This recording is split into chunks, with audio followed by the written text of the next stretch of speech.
Juniper Books presents The Luckiest Man in the World by Molly Cutpurse, narrated by John Crabtree PhD from his notes recorded at the time. Chapter 4 26th of January 2026. By then, 5 full days passed and nothing more was heard or written about the lucky person, even though I spent much of that time scanning as many channels as I could, as well as the internet, for anything. Somehow the story seemed to have died a natural death, and I breathed easier. The enormity of what I now was going to do weighed somewhat heavily on me, the reason being that I had no intention of telling my parents. I wasn't even going to offer them an address, and I was not even going to say goodbye. Maggie and Zoe, though, were a different matter, especially Zoe, as she was the youngest and hadn't done anything to harm me. What I had decided in the end was, after I had settled, I would drop them both an email telling them not to worry, and there was no need to phone or text, as I was going to get a new mobile with a new number. What they did with that information was up to them, but at least they would know that I was still alive and that I hadn't been murdered or anything else that their imagination could conjure. I will admit, though, that it was hard the morning I left. My mother and father had left for work already, and only after eating one slice of toast, Maggie left too, leaving me with Zoe, who asked me a difficult question. "John, I've got a double maths today. Help me with my homework later, can you?" "Sure, honey. Of course I will." I can say at the time I couldn't remember feeling so guilty. Zoe was a good kid, a good sister, and she really didn't deserve being treated in the way I was going to treat her. But the issue was, it was her age. I'm almost certain that I wouldn't have been able to do it had she been younger. So in my own selfish way, I convinced myself she would bounce back. She would get on with her life, get older and wiser, and maybe even come to forgive her older brother for leaving her without an explanation. But you might be wondering why I intended to leave without letting my parents know. I think the only short answer can be said easily and quickly, and that is, they had nothing more to offer me, which perhaps tells you more about myself than them. But that's the way it is. I had the feeling that I didn't know now what I wanted to do. Then my parents would rule my life in its entirety until they were put in the ground. Zoe left my life with a short "bye, see you later," and then I was left on my own in a kitchen that I hated, for the often obtuse conversations to which I so often had to listen. As I had packed my essentials the previous night in a small holdall, meaning to buy new clothes and one other large suitcase packed with my essential books, I took one last weary look around the house that once meant home, closed the front door and slipped the keys through the letterbox, knowing that Zoe would be the first to discover them and recognise who they belonged to. I knew it wouldn't be long until my parents put 2 and 2 together and made 5. One other thing I left was my beaten up, yet treasured old car. Why would I need that when my intention was to buy a new electric one? My old car had served its purpose. It had ferried me back and forth during my university years, and it was so decrepit with so many faults and issues that I was certain it would fail its next MOT. As the exhaust and suspension on the driver's side was not in any good order, I tended to use it only for short trips anyway. As much as I was fond of the old thing, in a mechanical sort of way, of course, there was no way I was going to take it to my new home. Strange. As I left the house and began walking to the station, I felt more emotion about it than I did for my parents. That tells you more about me than you might wish to know. Allura was waiting for me by herself when, Feeling as if one arm was longer than the other because of the weight of my books, I introduced myself to the female guard on duty in reception before Alora introduced me to my new home, and the lingering new smell of decoration and polish was pleasantly obvious. The first place she showed me was my playroom, one of the smaller bedrooms that had been dedicated to relaxation, or at least what I regarded as relaxation, as it consisted of 2 powerful computers connected to 2 huge screens and an extremely fast fibre-optic internet service. This was where I intended to work. The bookshelves looked discouragingly empty, of course, but filling them would be one of the first things to do. Alora, looking as powerfully and mysteriously attractive as ever, then offered me her hand. "Welcome to your new home." It was an experience simply to be there, I tell you. Everything, and I mean everything, was so new. It looked like a show home, and although I knew it was mine, I had the stupid thought that I wished I had wiped my shoes on the mat before I entered. "I've just brewed coffee, John. Care to join me while I go over a few things?" The few things were really ordinary stuff, such as where the controls were for the gas and electric, instructions on the interface on recognising my voice for home control, and other minor things. Conveniently, she had all this written in a specially designed handbook, along with security details, passwords, and other information. I did admire how thorough she was, but there again she had come highly recommended, and she had certainly delivered on time as promised. Her remuneration was not mentioned, as that arrangement had been made with my bank, but all the same I took a rather thick envelope from my inside pocket and passed it across. "For your excellence, Alora, I thank you." She took it with a surprised smile, and at that moment I realised I was going to miss her a little more than I imagined I would. "So, have you got another bachelor pad to fix up?" "Just one at the moment, John. I'm interviewing him this afternoon." "Interviewing? Oh yes, I am lucky that I only take on projects that further and improve my skills." "So I ought to be honoured then." "I knew of this address, of course. Very prestigious. So I was only too glad to take your call. The builders have done a really excellent job, which is why I'm excited to get going on number 19, just upstairs." "Oh, that's great. Now will you promise to pop in for a coffee?" "You can bet I will, John." And then, after another half an hour of informally chatting about what improvements she and her team had done, she was gone, leaving me with a strange sense of desolation. All the windows had been triple glazed, and as I stood next to the ones facing the Thames and watched a few pleasure craft, it was all so silent that it was almost eerie. Here it was, almost the entire area of South London stretched before me, yet I could hardly hear a sound. I couldn't hear my parents snapping at each other, Maggie's droning music, or Zoe running about the house. And for the tiniest moment, doubt crept in about what I had done, and I didn't like it at all. However, by wandering around my new apartment, I began to appreciate exactly what Alora had created, and it was really beautiful. Throughout, the plaster walls and ceilings were masterclasses in smoothness, and everything was perfect. There were 2 lobbies, a primary one, and one close to the guest bedrooms. As the apartment was on 2 floors, there were multiple stairs and marble floors throughout, some of which had been covered by wide, thick carpets. In the main living room stood the mark of Alora, a new grand piano, placed there for social, not musical reasons. And throughout, soft lighting activated by sensors and voice gave the absolute impression of prosperity and opulence, as did the spattering of original artworks of up-and-coming artists.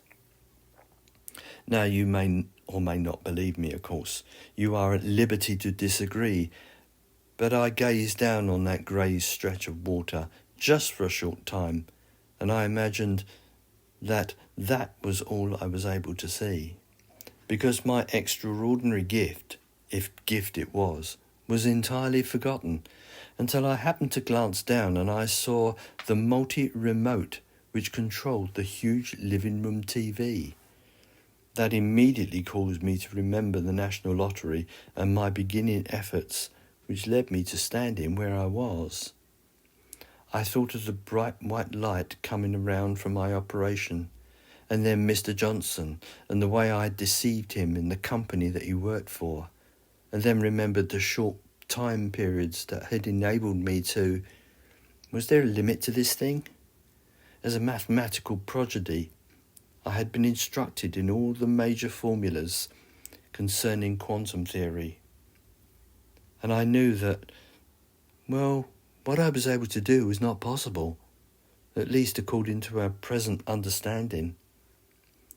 That was not a happy thought, and in that second I felt more like a freak than a geek. Much more like a freak than I ever did a geek. What was uppermost in my head was, where was the information coming from?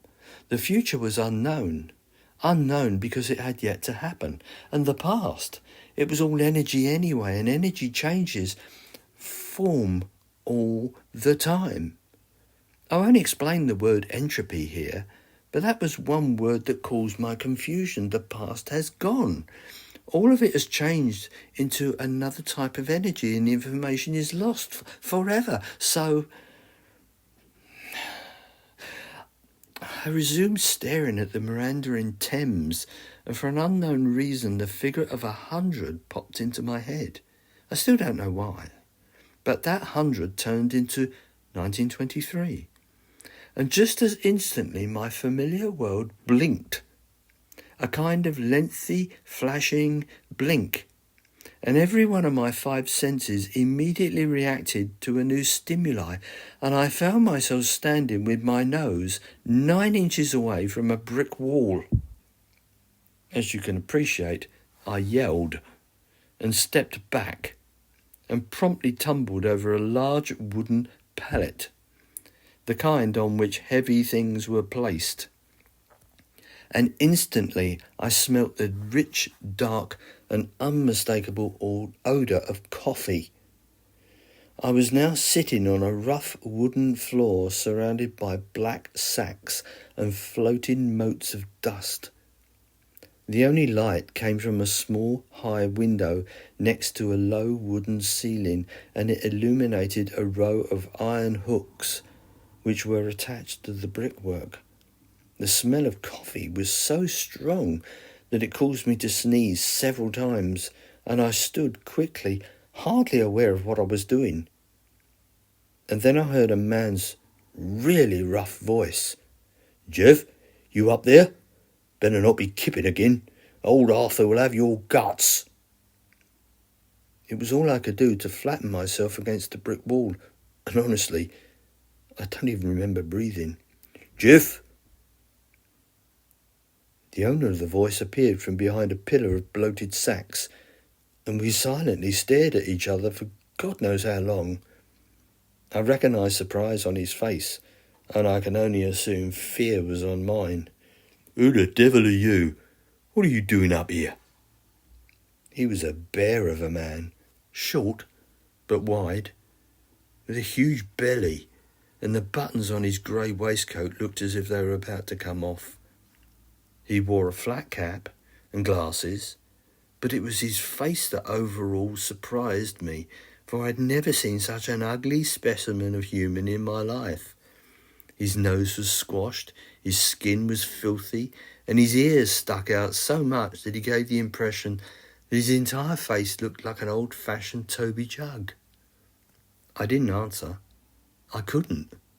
All I thought of was my new living room, and everything that was in front and around me blinked again, and in that instant my still and not yet familiar living room burst upon me, leaving me frozen, the window behind me. Perhaps it was not an unusual reaction, but my legs gave way and I sank onto my haunches. And there I remained for a good 3 minutes until I went into my brand new kitchen and made a cup of coffee with some instant from a jar. And I'm not at all ashamed to say that my hands shook the entire time I was drinking it.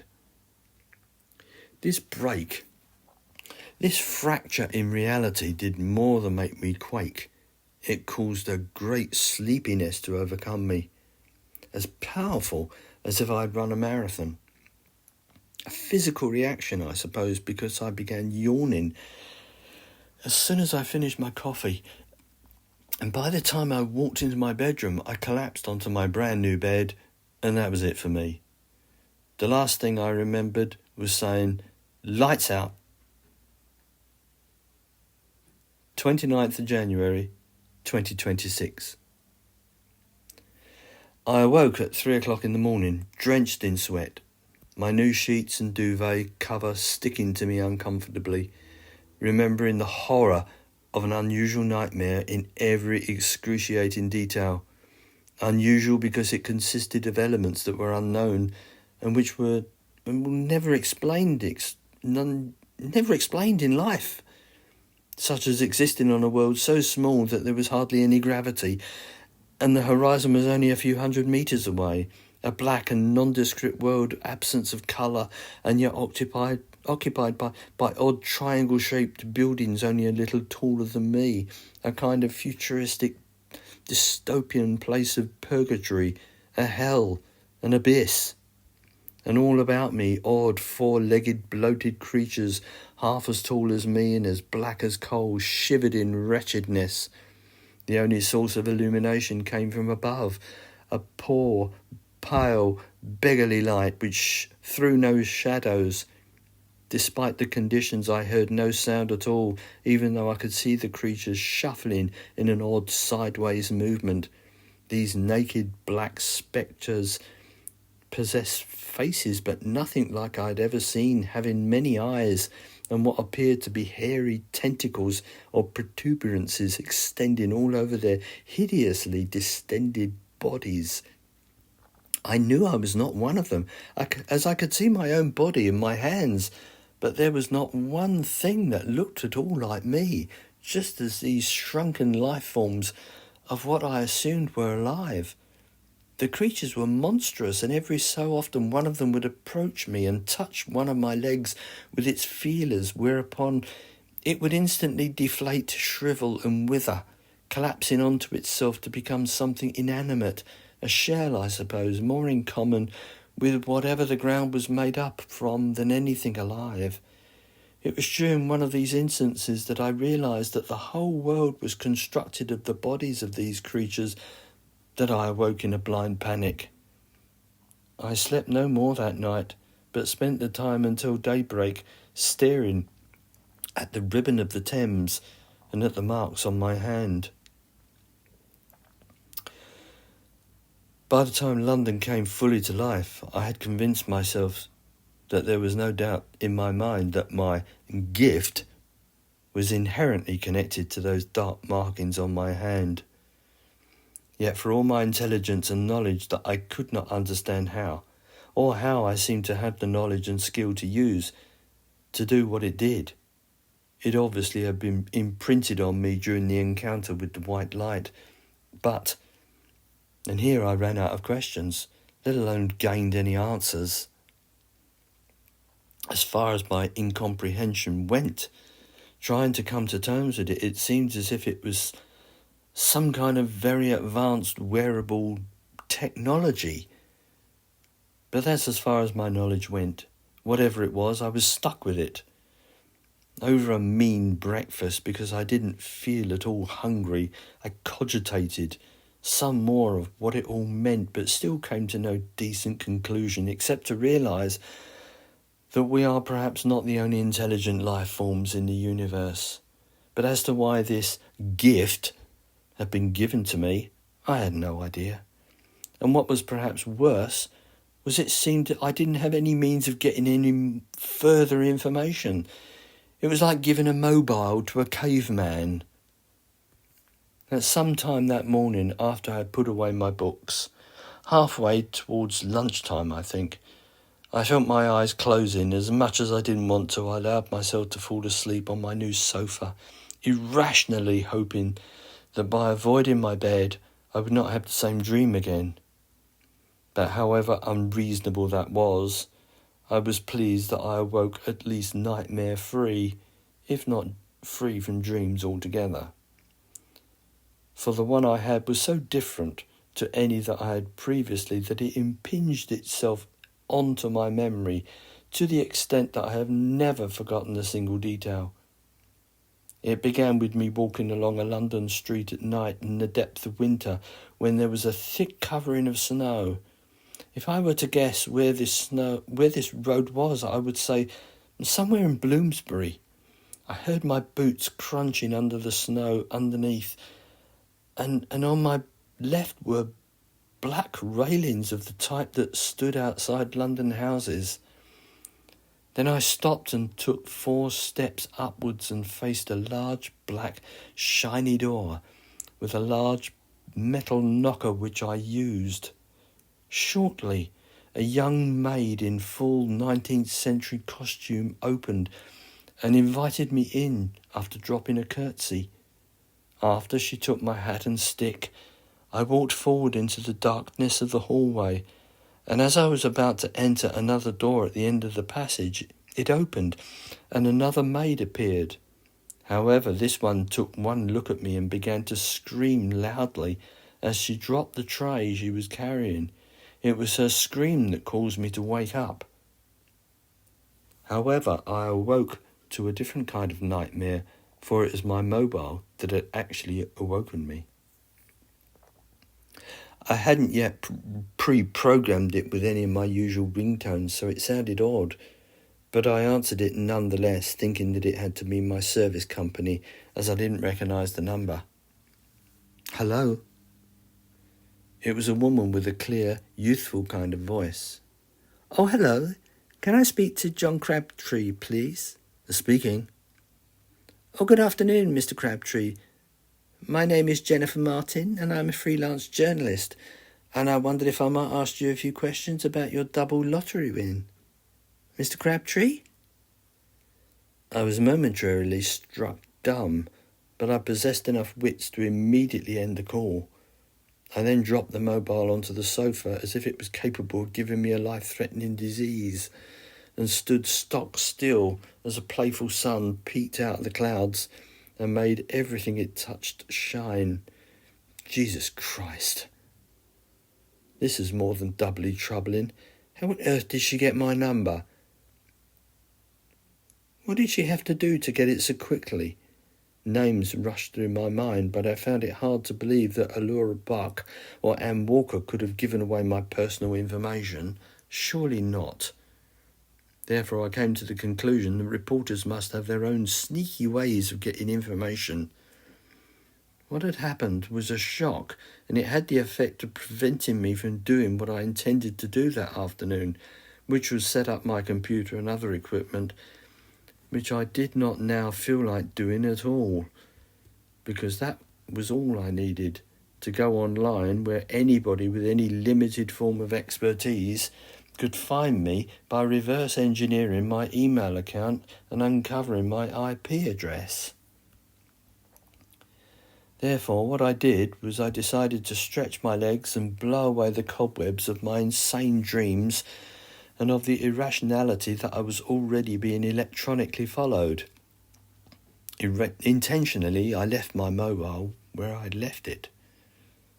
I was familiar with this part of London, as many times during the summer months I enjoyed strolling from Blackfriars Station along the Victoria Embankment to Westminster Bridge and back again, this time returning by way of Queen's Walk. And it was often a simple time to enjoy lunch outside the Royal Festival Hall in one of the open cafes, before rummaging through the second-hand books in the hope of uncovering any decent old books on mathematics to add to my collection. However, that day I only reached Cleopatra's Needle because as I approached it and its two faint sphinxes, I was overcome with a kind of excitement usually only encountered when I cracked a code or had a mathematical idea that was really unusual. For as I stopped and gazed at it, I saw in my mind not just a huge volume of granite that was beloved by both Londoners and tourists alike, but by my imagination of how it must have looked to John Dixon of 1878, who brought it to London and who had erected it. 1878. The number rang like a bell in my head. Good God! Was it possible I could witness that?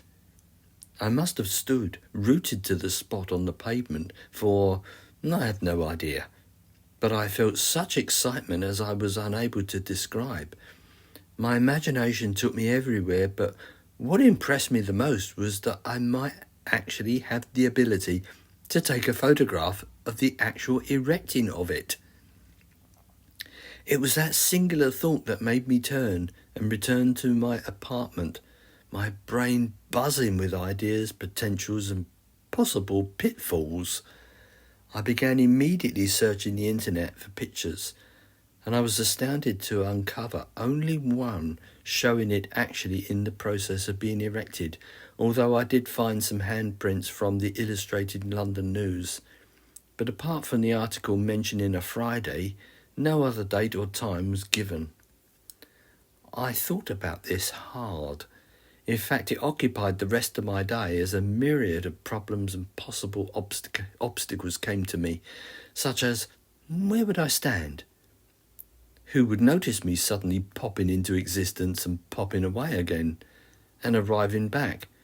Who in 2026 might see me? How much control could I place on getting back safely? I knew nothing about history except for the lives of famous mathematicians, but I imagine it wouldn't be much fun being stuck there. This gift, how could I be sure that I wouldn't appear where some other person existed already, both arriving there and coming back? But then my thoughts took on an entirely new and darker turn. Would I be able to breathe there? What microbes and poisons would I inhale? Harmful substances against which my body had no defence. Could they impregnate my clothes, lodge themselves into my hair, my lungs, my brain? As I sat at my breakfast table, gazing at the Thames, I began to imagine just how stupid the idea was, and what for. To take a high-resolution picture in full colour of something that would confuse the hell out of anybody who saw it after I had died, because obviously I couldn't possibly exhibit it. True, I could manipulate the camera's metadata to make it a bland photograph with no meaning attached to it, so it would simply become a historical oddity, but... I sighed. Where was I going with this? Why had this idea felt so important? What, if any, was the point of putting myself in any sort of danger just to take a picture of something so ordinary? As usual, my thoughts exhausted me, and despite the brightness of the day, I fell asleep on my bed and woke ravenous. My hunger was settled by a trip to the local sandwich bar, and I ate a BLT overlooking the Thames, feeling cowardly. And as you may have realised by now, that feeling was not unusual, as my memories from school would attest. Yet it was the memories of those school bullies that pressed me to break the habit of a lifetime. That, and the fact that the white creature would surely not have given me the ability and the knowledge to travel in time if it were to cause me injury. Surely not. However, by that time it was getting late, and ignorantly forgetting that time was at my full disposal, decided that I would attempt to do it tomorrow. I would prove something to myself. I would try and feel the one thing that had eluded me since I had been a child. I would try and be proud of myself for doing something physically challenging. 30th of January, 2026. I awoke early the next morning, and the storm that the Weather Channel had predicted was drenching London and the southeast. No matter, I thought. Surely it won't be raining in 1878. That would be a coincidence if it were. During dressing and breakfast, I came to believe that many of the issues about which I had thought, I didn't want to call them problems, were simply not viable ones. For instance, I would stand on the north side of the Victoria Embankment to minimalise any physical connection with anybody, and I was at least reasonably familiar with what each of the patches of dark skin did, so I saw no problem in getting there and coming back. As to positioning, by ill luck or design, the Anglo-Belgian memorial was opposite, and so, because I hadn't a clue what was there before that was erected just after the First World War, it felt important that I kept well away from it, which was a pity because its curved design would have been perfect for me to hide. No matter. I was pleased to discover, thank you Google, that opposite the monument was the Victoria Embankment Gardens, and as I could see nothing, not even a fence between it and the main road, I decided that that was where I was going to position myself, next to the current wall, and then once I was there, I'd walk a few steps to stand on the grass. And if anybody saw me for the few seconds I was there, then that would become their problem. Who would believe them? Wearing a rainproof coat and with my Nikon camera set on RAW at its highest resolution hanging round my neck by its strap, it didn't take me long to walk there thinking about the only problem that I was yet unable to resolve, which was, what if something were to go terribly wrong? When I arrived at Cleopatra's Needle, it being a Sunday morning, the traffic was light, but it was still pouring with rain, and I positioned myself under my umbrella opposite the monument with the hope that the trees in 1878 were not so tall or hopefully had shed their leaves, for I was hoping to arrive in the late summer. All those stupid details may seem overkill to you, but considering what I was about to do, it didn't seem so at the time. So, breathing deeply and holding the umbrella upright under my arm and holding the camera with my right hand, when there was a lull in the traffic and hugging the wall, I pressed the dark markings in order, and then my forefinger hovered over the Go discoloration. The effect was instantaneous, as if someone had discharged a massive flashlight inches from my eyes, and by the time I had recovered, after just a few seconds, there it was, Cleopatra's Needle surrounded by wooden scaffolding and a grey mist. In fact, surrounded by so much scaffolding that I had to look hard to see the actual stone. But it was at least daylight and not raining, and by a swift glance to my left and right, I saw I was alone. I gained the immediate impression that it was early morning, and it was far colder there than where I had just departed. Only a few hundred yards away in the direction of Westminster did I see some sort of dim, tall building, but due to the amount of mist or pollution, I was unable to focus on it. In fact, the air quality was so poor that I was unable to even see the opposite bank of the Thames.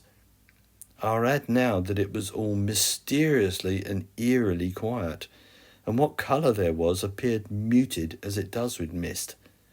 I will say that it was strange indeed to look upon something so recognisable with my own eyes, and have it appear as if it were a doctored movie or part of a huge film set. As I mentioned, it wasn't raining, but the air smelt damp and cold, which I imagined was preferable to being warm. For the germs, you know. I had already decided in advance that I did not intend to touch anything.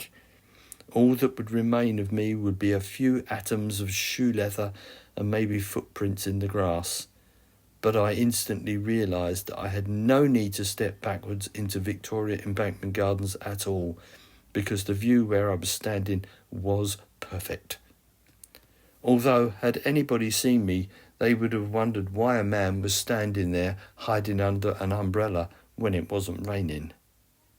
I worked quickly. The Nikon was turned on. I lifted it up to my face, gave a quick check on the settings, and not caring at all about positioning or making any form of artistic merit whatsoever, I took a series of pictures on automatic, then checked the screen. Yes, they looked just fine. Post-processing, I could make something that would be highly recognisable and bloody curious. And that boosted my confidence. Suddenly, I was able to appreciate exactly where I was. I was not in danger. The thought of coming down with a disease long ago cured in my time was dismissed, and quite madly, I wondered what it would be like to exchange a few words with, well, anybody of this time. To this end, I selected movie mode and pointed the camera towards Waterloo Bridge, which, although not very far away at all, appeared just as a grey, long smudge, its southern end fading into a mist. And when I panned the camera to my right, I couldn't see anything of the reasonably new Hungerford Bridge, because that too was cloaked in either a mist or pollution. I was unable to tell which. But what I could see was a dark movement I had imagined previously, and now in the silence I could hear it. 2 horses and a carriage, and it was close to passing me, so I stood as still as possible, my camera next to my chest, and pointed at it, holding my breath and moving slowly as I panned. I must have been successful, as the driver, cloaked in black and wearing an odd large hat, in control of the horses, paid the visitor from the future no attention at all, and then he too disappeared into the mist or pollution. Only after he vanished did he wonder why my vision was so poor, and coincidentally, I admit,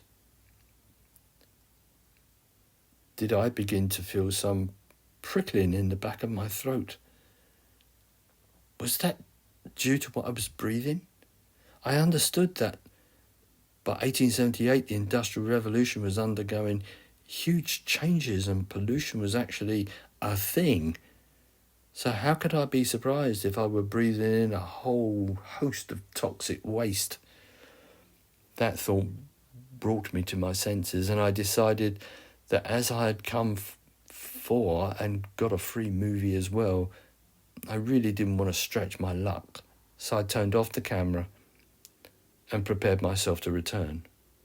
Except I was close to touching the return mark when in the quietness I heard a single cough behind me.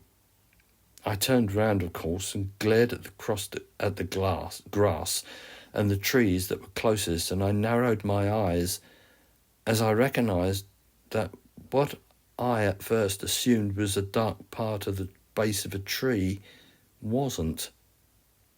Carefully I stepped closer, and I had only taken a few when I realised that the silhouette was a human, and he or she was sitting with its back to the tree. Moreover, it was not an adult either, and after taking a swift glance to my left and right, approached it apprehensively. And then I was shocked, really shocked, as I discovered it was a boy, perhaps no more than 10 years of age, wearing a minimum amount of clothing, and what they were little more than filthy, dark, torn rags. No shoes, no coat. My immediate thought was, how long had he been sitting there? I could not tell. He was barely conscious. Under the tree, and given the time of day, there was not a great deal of light, but what I saw distressed and stupefied me. I could see he wasn't dead, as he was breathing, but his skin looked cold. I guessed he'd been there for hours. He was so thin that I was able to see the bones of his arms and hands, and skinny wasn't the proper adjective to describe him. This child was malnourished to an extreme degree. It surprised me later when I came to recollect it, but all thoughts of returning to my time just disappeared, because all I could think of was saving this child. Of course, the first stupid thing I did was pull out my mobile, and I was just about to push for the emergency service when I came to my senses. How stupid was that? Damn muscle memory. That just goes to show that despite the enormity of what I've done, it still didn't override my ingrained habits. So very gently, and abandoning all thoughts of catching something, I touched, then gently shook the child's cold, bare shoulder, but all he did was murmur something indecipherable. I then had the feeling that if he wasn't attended to straight away, then this child could die. So what was I to do? Risk some sort of verbal intercourse with a complete stranger, if I could find one who had the ability and nature to care for him, or really I didn't want to think of it. The idea of taking him with me seemed impossible, and as moronic as dancing on the moon. In an instant, my lightning brain imagined possibilities and scenarios that ought never to take place. Yet, I could not leave the poor child here to die. And even as the seconds passed, I had the feeling that there was a possibility that he certainly would die if I were not to do anything. You had to be there to see how close to death he looked. Virtually skeletal. And oddly for a child, he smelt bad as well. As I could see, what euphemism can I use? He had had an accident. Damn. Settled in my mind, I lifted him and was surprised how light he was, skin and bones. And I had an immediate hatred for a so-called civilized society that could allow this to happen. Simultaneously, it occurred to me that this child might be one out of hundreds or even thousands in this condition. Stepping back where I was before, I touched the return mark, and at the same time closed my eyes to avoid the flash and weight of 30th of January 2026 exploded in my senses, and the rain immediately began soaking us. So there I was, holding this impossibility, thin child, and the only thing I could think of was getting into a hospital as soon as possible.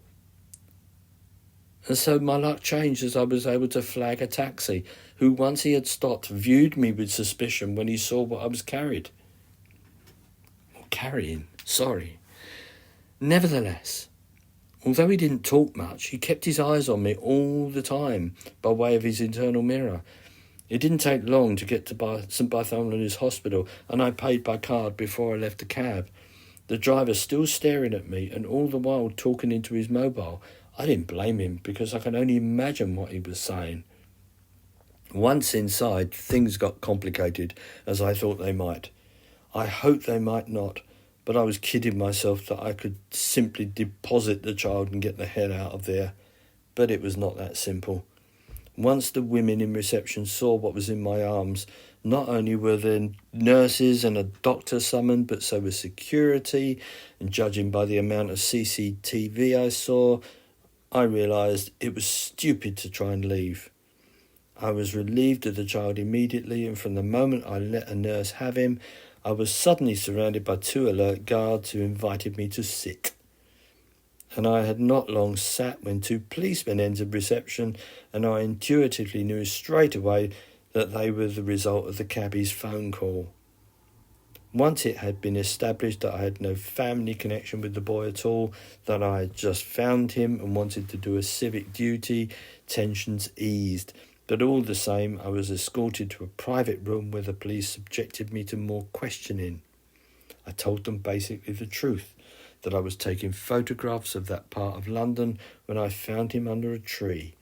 They, of course, checked me out, examined my Nikon for anything that ought not to have been photographed, and then began to ask questions as to how the boy got in that condition.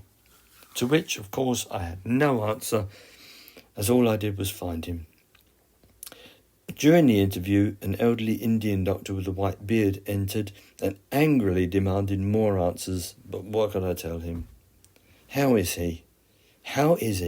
The last time I saw a boy in that condition was in Bangladesh when I was myself a child. He is barely alive. You say you found him under a tree? Yes, just sitting there. I heard a cough and then I saw him. Will he live? I am having him transferred to a specialised hospital. He is dehydrated and malnourished to a degree it is impossible to imagine. Did he say anything to you? No. I could see he was unconscious. I could see he was breathing. That's all. So I got him a cab and brought him here. The elderly doctor looked at me as if he still wasn't convinced enough, but turned and left the room, leaving the police still unsure of me. I could see it in their eyes and by their shifty manner. Oddly, they didn't ask me at all about what they saw on my camera and my mobile. Probably they had no interest in history, but I could see by their expressions that they didn't understand the odd equations on my phone. My explanation that I was a mathematician looking for work didn't seem to impress them at all. Nevertheless, I was allowed to leave, and with a huge amount of relief, I hailed a cab and was home pretty quickly after. I made a coffee and reviewed the picture and footage and felt somewhat satisfied, but in another way I felt strongly violated. Of course I knew the police were only doing their job, but really? Did I have the face of somebody who could do that amount of evil to a child? 31st of January 2026. Unfortunately, the sense of being violated did not stop there, as at 8 o'clock the following morning, I responded to a ring at my front door camera to see on the screen 2 policemen and a policewoman. Of course, I allowed them entrance, and the woman showed me a warrant explaining that they had the right to search my premises, and what was worse, to remove every piece of computer equipment for examination. I didn't even bother asking why, because it was just so obvious. 2 more police women arrived, and although each were pleasant to me, they could see I was inconvenienced and didn't wish to communicate. No more questions were asked of me, and the only time I spoke was to answer my door to a young woman who had a flat on the same floor, asking what was going on. That took some explaining, and although she seemed to understand, our relationship between myself and her husband was never congenial after that. Simply a nod if we passed in the lower hallway. 14th of February 2026. I deliberated long and hard during the 2 weeks it took for my equipment to be returned, and I spent another day connecting it all up again to my satisfaction. I thought as well about whether or not to visit the hospital to inquire about the boy. During the evenings I had given the matter a great deal of thought, as I came to fully realise how confused the child must have become once he had come to his senses, but at least I had probably saved his life. That was something. Plus he would be more than cared for in his new time. In the end I decided not to inquire. During this time there was nothing in the news about the boy. I let sleeping beasts lie, and that was the end of it. Or so I thought. For the day after the police returned my equipment, who should visit my block of flats but Jennifer Martin, the freelance reporter. I recognised her shrill voice straight away, and from the appearance, courtesy of my door camera, she looked exactly like she sounded. However, there was no possibility that I could dismiss her so instantly as I had done previously. "Mr. Crabtree, I believe you were involved in saving the life of a child recently." It was probably a good thing that she was not able to see me. "Listen, I have nothing to say." "Can you tell me why the police were involved? It is my understanding they took away your computer to examine." "Where are you getting this information?" "Mr. Crabtree, it's a little more difficult to get info on a person who wants to vanish from his or her previous life, but not impossible. We do live in a time of the Freedom of Information Act. I have nothing to say, and I will have nothing to say in the future as well. I have done nothing wrong or illegal, and I want to be left alone." "Okay, have it your way then, Mr. Crabtree, but your response simply means that I will only have to dig a little deeper into the family name Crabtree. If that is what you want, then I won't bother you any more. For the time being, I'm sure our paths will cross, quite by accident, in the street." "You can't do that. Mr. Crabtree, I believe that somehow you won an awful lot of money. Twice. And I can't figure out how you did it. Then you managed to save a kid's life. A kid who was so close to death that the authorities had you investigated. What did they find in this new millionaire's flat? No body parts or a sub-basement where you might have kept him? Otherwise, we wouldn't be having this conversation. You're insane. I found that child, yes? It's none of your business. I'm trying to make it mine, Mr. Crabtree. Luckily, though, I still have a few personal calls to make. Let's see. Oh, there's an estate agent and an interior designer, and I'm sure I'm going to get to the bottom of who you really are and who your family really are or was. So for now, I'll say doodles, au revoir. She disappeared from the screen, and I stood still and chewed my lip, wondering if I had done the right thing. Crabtree wasn't exactly a common name, but even so, the woman seemed to have the tenacity of a bulldog. Grabbing my phone, I left messages with Ann Walker and Allura Buck, informing them that a reporter was bugging me for information, and I hoped I could trust on their discretion not to give her any of my personal details and circumstances. Wandering back to my favourite view, I sat and stared hard at the still inscrutable markings on the back of my right hand, and still nothing made any sense.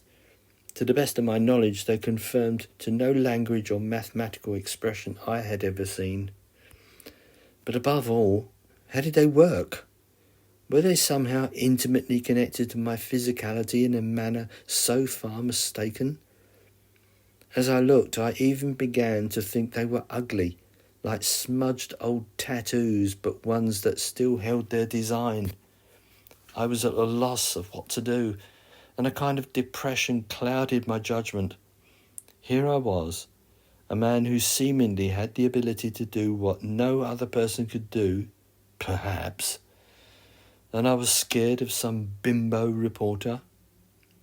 It was only exactly at that point that I realised that my lottery winnings had nothing to do with where I had so recently travelled. She would never be able to make the connection. Nobody had anything on me. Of course I would have to be careful with where I went, but there was no way that anybody could accuse me of cheating. Out of interest, I picked up my iPad, logged on and stared at my bank account. And once again I knew that I would never have to engage in ordinary work. No teaching or revising students' work, and no more working for a wage. Now I realised that being greedy had its downside, but that 8-figure number made me think. It was so close to being 9. I ought to make it 9. 9 was a good round number, especially if it was a high 9, perhaps even edged towards a mystical 10. How might that work out for me? A 1 followed by 10 noughts. Now with that amount of money, I would be able to create a serious sanctuary, a huge plot of land, a whole island in Scotland, or the Bahamas. Well, perhaps not there. I burn easily. That evening, by then enjoying my own pomposity, I ordered in some food, and when the bell rang, I recognised the delivery chap and let him in, and then opened my own personal door. After I slipped him a tip, I was about to close it when a hand appeared and prevented me closing it. Nobody was more surprised than me when I recognised Maggie's face, and she wasn't happy. I think we stared at each other for more than 2 seconds before I spoke. Maggie, are you going to invite me in, or are we going to stand there before your food gets cold? I cannot tell you how I felt. I felt as if somebody had put a rock in my stomach, and the thought of eating went right out of my mind. Oh, yeah, come in. Maggie removed her coat, and she took a few steps in, finding herself straight away in my main lobby, before she walked into my open-plan living room, where she spent a few seconds slowly twirling her mouth open. Wow, this is some place. You've fallen on your feet here, brother. Who owns it? Wow, look at that view. Maggie was now standing next to what I call my breakfast window. I had put in a round table and 2 chairs there, and it is where I ate breakfast, hence the name. She turned and faced me.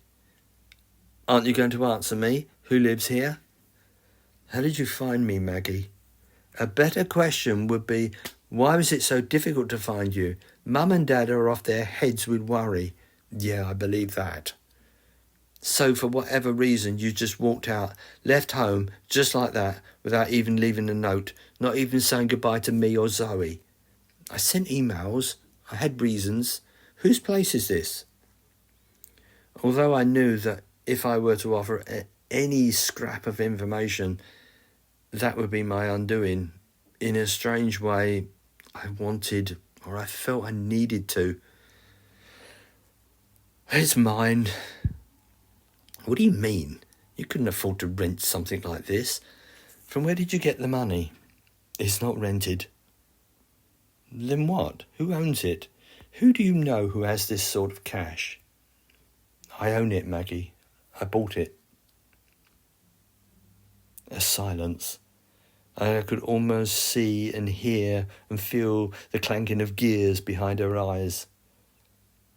How did you find me, Maggie? Find you?